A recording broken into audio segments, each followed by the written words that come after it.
Merhaba ve hoş geldiniz. Bugün sizi oldukça düşündürücü bir soruyla baş başa bırakıyorum. Gerçeklik dediğimiz şey ne kadar gerçek? Çevremizde gördüğümüz, duyduğumuz ve hissettiğimiz her şeyin aslında beynimizin bir simülasyonu olabileceğini hiç düşündünüz mü? Yani gerçeklik sandığımız dünya sadece bir yanılsamadan mı ibaret? Bu konu hem bilimsel hem de felsefi açıdan bizi derin bir yolculuğa çıkarıyor. Haydi başlayalım. Görme, duyma, dokunma gibi duyularımızla çevremizi algılıyoruz. Ancak tüm bu duyular beynimize elektrik sinyalleri olarak ulaşıyor. Örneğin bir ağacı gördüğünüzde aslında ağacın kendisini görmüyorsunuz. Gözlerinizden gelen ışık bilgisi elektrik sinyallerine dönüştürülerek beyninizde işleniyor. Yani gördüğünüz şey beyninizin bir yorumu. Bu noktada soru şu: beynimiz doğru bir gerçeklik mi sunuyor? Yoksa her şey beynimizin bize sunduğu bir kopya gerçeklik mi? Bir düşünün, optik illüzyonlar nasıl mümkün oluyor? Gözlerimiz bize yanlış bilgiler verebiliyor. Aynı şekilde duyularımız bazen bizi yanıltıyor. Örneğin bir kalemin suyun içinde kırık gibi görünmesi ya da gökyüzüne bakarken düz olduğunu sanmamız. Bu gibi örnekler küçük görünebilir ancak duyularımızın bize her zaman doğruyu göstermediğini kanıtlıyor. Bu sorunun bir adım ötesi, felsefi bir tartışmayı beraberinde getiriyor. Simülasyon hipotezine göre yaşadığımız dünya bir bilgisayar simülasyonu olabilir. Bu teoriye göre insanlık ya da başka bir ileri uygarlık gerçekliğin birebir bir kopyasını yaratabilecek bir teknolojiye ulaşmış olabilir. Bu durumda bizim de bu simülasyonun bir parçası olmamız mümkün. Bu fikir Elon Musk gibi isimler tarafından da tartışılıyor ve Matrix filmine benzer bir bakış açısı sunuyor. Ama bu fikir çok da yeni değil. Platon'un ünlü mağara alegorisi tam olarak bunu anlatır.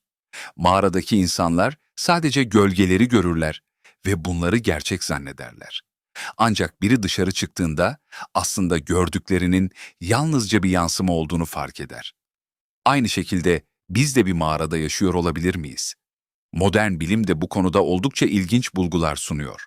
Kuantum fiziği, gerçekliğin gözlemci tarafından değiştirilebileceğini söylüyor.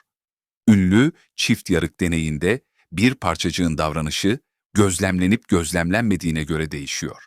Yani gerçeklik bizim tarafımızdan şekilleniyor olabilir. Nörobilim ise bilincin beynin bir ürünü olduğunu savunuyor. Eğer bilincimiz bir şekilde manipüle edilirse algıladığımız gerçeklik de tamamen değişebilir. Bunun çarpıcı bir örneği halüsinasyonlardır. Beyin bazen olmayan şeyleri varmış gibi gösterebilir. Yani gördüğünüz her şeyin gerçek olduğunu nasıl bilebilirsiniz? Bu noktada şu soruyu sormamız gerekiyor. Eğer gerçeklik bizim algılarımızdan ibaretse, hayatımızın anlamı ve amacı ne olur? Duyularımıza güvenmeden gerçeği nasıl anlayabiliriz? Bu soruların kesin bir yanıtı olmayabilir. Ancak gerçekliğin tam olarak ne olduğu sorusu hem bilim hem de felsefe için en büyük gizemlerden biri olmaya devam ediyor. Belki de gerçeklik bizim onu nasıl algıladığımızdır. Belki de bir yanılsama olsa bile bu bizim gerçekliğimizdir ve önemli olan onu nasıl şekillendirdiğimizdir. Bu soruların yanıtını asla tamamen bulamayabiliriz. Ama belki de bu yanıtı arama süreci hayatın kendisidir. Unutmayın. Belki de en büyük özgürlüğümüz kendi gerçekliğimizi yaratabilme yeteneğimizdir. Bugün sizinle gerçeklik algımızın ne kadar güvenilir olduğunu ve beynimizin bize nasıl bir dünya sunduğunu tartıştık. Siz ne düşünüyorsunuz? Gerçeklik bir simülasyon olabilir mi? Yorumlarınızı aşağıda paylaşın. Bu konuda sizin fikirlerinizi duymayı çok isterim. Videoyu beğendiyseniz beğen tuşuna basmayı ve daha fazlası için kanala abone olmayı unutmayın. Bir sonraki videoda görüşmek üzere.